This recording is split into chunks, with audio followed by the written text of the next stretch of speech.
This is the third TED Talk that I was asked to give, and because of COVID, I missed one in London, and thank you for having me here. My talk tonight is, as Adina said, never give up. Don't give up on your dreams, or your dreams will give up on you. Unfortunately, very few people achieve their dreams, and most of the people don't achieve their dreams mainly because when the going gets tough, they tend to become demotivated. I'm going to run you through part of my life. Obviously, some of it I'll be missing because TED Talks are focused in a different direction. They speak more to the head than to the heart. So when I went through life originally, I had one or two heroes. One of them was Ernest Hemingway, and I followed the path of Ernest from many places. Key West, I was a ship surgeon there. The Rhondda, I was down there. The snows of Kilimanjaro, I wrote a similar article that was well published. And I suppose also in Havana, and this was in Florida, his favorite bar.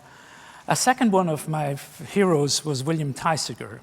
William Thesiger was a humanitarian that was warden in the Ngorongoro crater in Tanzania, but he also wrote on the Hindu Kush.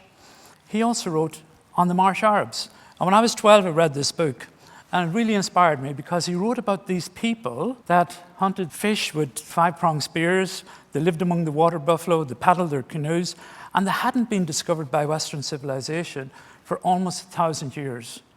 So I wanted, from that point forward, I suppose, not only to become a doctor, but to go and meet these people, and also I wanted to go to Australia and become a flying doctor. And I started off quite well. 1979, I went to the Royal College of Surgeons. For other reasons that I don't go into in this talk, I had to transfer my university originally from Queen's Belfast to do medicine in the Royal College of Surgeons. I was very lucky, they had me there. And for the first couple of years, I did really well.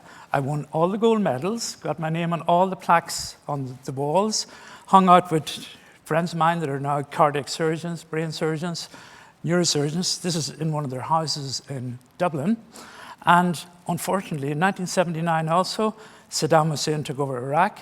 And what did he do? He drained my marshes. And unfortunately, the marshes had been known for years where, I suppose, bandits and thieves hung out because they couldn't be caught by authorities. But also, as the Iran-Iraq war began to have its problems, a lot of the Shiite militia came to hang out in the marshes, so Saddam decided to drain them. That was the start of my problems. 2 years later, Margaret Thatcher took over the economy in England, employed the economy of Milton Friedman, and what did she do? She cut my grant. I suppose in the middle of one of the most expensive colleges in the world, with fees running for the next 3 years to something like 25,000. So that is an obstruction.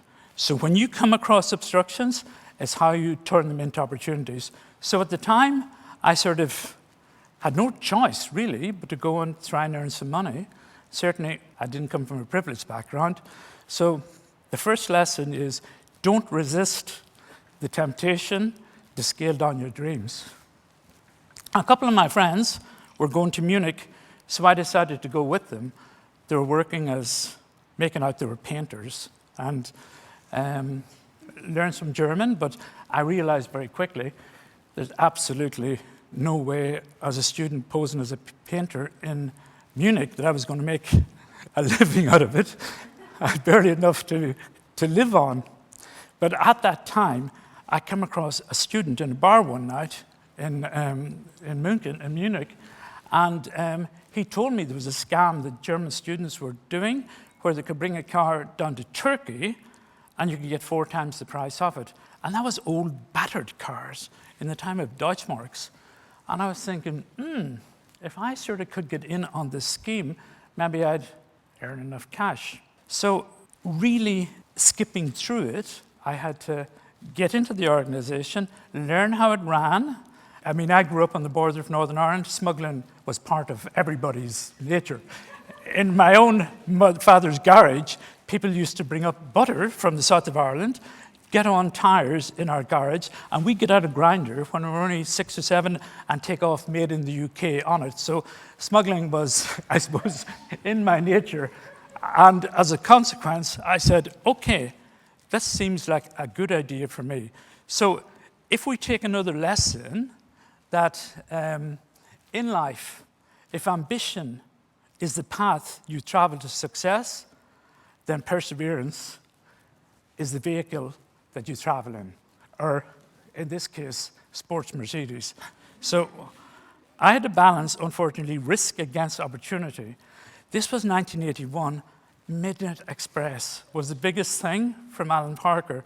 So we all knew about the jails in Istanbul and what they did to people if you were caught.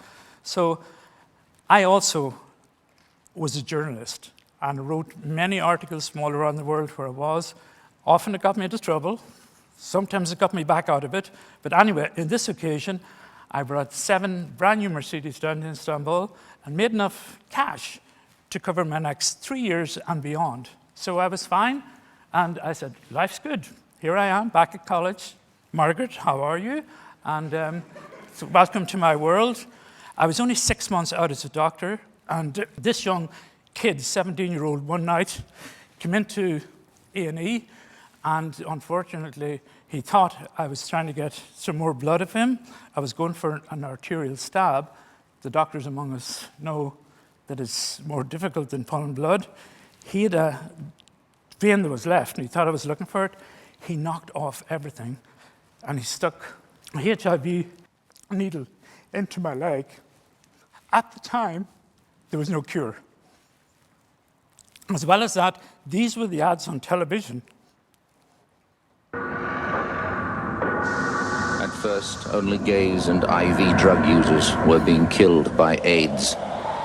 But now we know every one of us could be devastated by it. It can be stopped, and you can help stop it.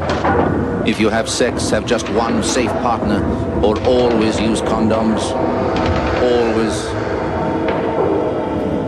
So that's what I was facing. Now, as well as that, in the hospital that I was in, on that very day, they burnt a £23,000 gastroscope because it had been used on a HIV patient. Everybody thought you could get it from kissing. If you thought COVID was bad, COVID was a doll's house. HIV was horrendous, and particularly for medical staff. I went down to theatre. I asked a friend to cut a lump out of my leg. I still have the scars on it. And believe it or not, the sister nurse came to me and threw me out of the hospital because I didn't double glove, and they stopped a neck and femur fracture surgery being done. I'll not mention the hospital, it was horrendous. But things got worse. They sent me for counselling, and the professor of virology, who's now dead at the Royal College of Surgeons, told me, let's be honest about this, you're going to die. You know, there's been 41 needle sticks, and every IV, IM have died. So there I was, and you've got to stand back and say 2 things. The first thing is, time is going to pass, and it's what you do with it. The second thing is, whether you're positive or negative, the word will go around, and as a consequence, all your friends will think you're positive. So what I decided to do was go to New Zealand, 20,000 miles away, next up Invercargill, next up Antarctica, and I stayed there, had a good time, didn't give up, and after 3 negative tests, I knew the chances of me getting HIV were minimal, and so I came back to pursue the rest of my dream, which was to go to the Marsh Arabs. Now, at this stage, it was 1987, antiretroviral drugs hadn't even been used. There was absolutely no cure, and HIV at 100% death rate. It was worse than Ebola. You're looking at Omicron with a 0.5% death rate. You're looking at COVID-19 at its worst, at 3.5, you know? This was 100%. If you converted from HIV to AIDS. So in 1990, an opportunity came up to go to work in Iraq. And I jumped at it and went and met my friends in what was left of the Marsh Arabs, and it was great. Stayed with them for a week. I wrote about it in one of my books. But at the time also, this is my Jeep.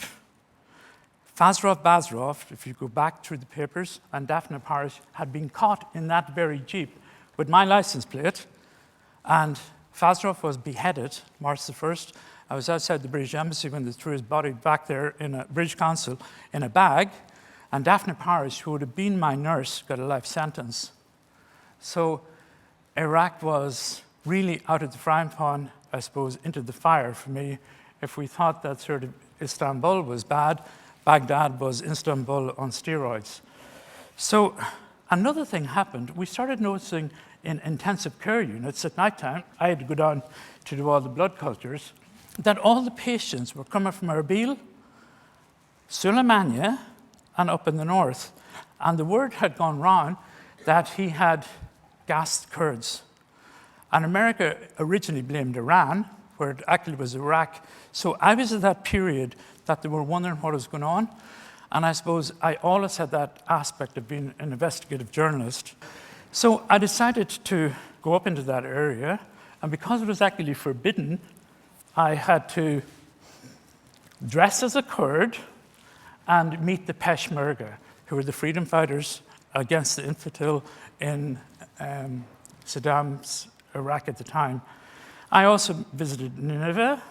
I visited Babylon, so I was able to write on those. That's me heading into the forbidden lands of Kurdistan.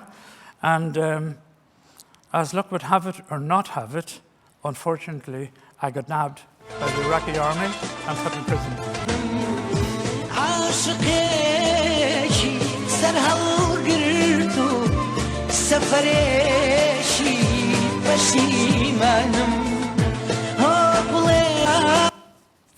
And you can imagine prison in Iraq wasn't the pleasantest thing. At night time, you could hear the people being tortured.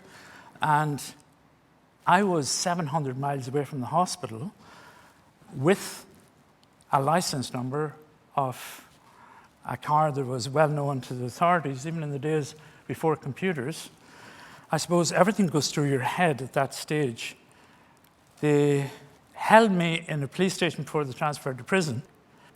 It was interesting because some of the guards were with you and some of the guards were against you. So you feel guilt. How have I got myself into this position?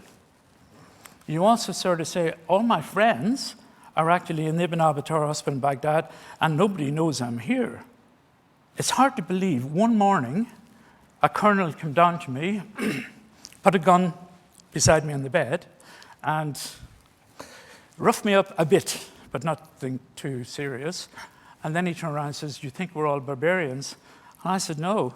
And he says, "I know James Joyce. I know Trinity College." And then he lifted me by the arm, and he frog marched me up through the cells. And believe it or not, he threw me outside one of the doors. I couldn't believe it. I was free. Believe it or not, 2 days later, Saddam Hussein invaded Kuwait. And I was free, and all the people in the hospital were held as hostages. In 1990, he held 450 people in the hospital from the 2nd of August when it happened, right through until February the 21st. The whole world came in to free them. Jesse Jackson came in, Muhammad Ali came in, so many people came in, and I was the only one that was free. So it's hard to believe how life can actually turn. Here's me thinking, all my friends don't know I'm here. I'd probably get hung as a spy or something because they got some pictures that I had that they didn't really agree with me taking. But anyway, I got through that. Buddha said, in the confrontation between the river and the stone, the river will always win because, of course, of its perseverance. So even though the stone is stronger, the river, because it keeps at it, will sort of win. I eventually then got to pursue my dream working with the Flying Doctors in Australia, and I sort of wrote up about that. And then I came back to open a clinic in Dublin. And believe it or not, this was the start of aesthetic medicine. Aesthetic medicine didn't exist before this. Because in 1996 to 98, a couple of things happened. The first thing was IPL lasers were invented. The second thing is Botox was used for the first time. And the third thing is hyaluronic acid fillers were used for the first time. A whole new field of medicine was born, which I suppose I'm considered worldwide. I've been one of the pioneers of. So I decided to give back. So one of the first things I did was in 2000 to treat HIV patients. And HIV patients were stigmatized the world over. And I had worked in South Africa, and I disagreed openly with the theories of Thabo Mbeki, who followed Peter Duisberg's theories, saying that sort of HIV wasn't a virus. If you think COVID conspiracy theorists are a bit off on a limb, believe you me, we had them back in HIV days as well. And up to a third of the population, third of a million of the South African population was not treated. And I was among the first doctors in the world to treat these patients aesthetically, wrote some papers on it. And when you're in that situation, I think it's also good not only to never give up, but to give back. So I opened HIV clinics in Haiti, in Liberia, not in Malawi, but we certainly worked with HIV in South Africa, Malawi. I'm in and out of, I suppose, Africa quite a lot. And that's among some of my papers that were against, I suppose, the president of South Africa at the time and his strange theories. And I won some awards for that. In 2003, I won Top Journalist in Ireland, believe it or not, professional journalist, because of my articles on Africa. And that was me with Bono in the United Nations, giving out some humanitarian awards to people over HIV. And as Adina said, recently I got voted, I suppose, top aesthetic doctor in the world. So my background to the lecture is never give up. Success happens to you after a multitude, I suppose, of failures. Resist the temptation ever to scale down. The journey in life strengthens you. And thank you. That's my talk.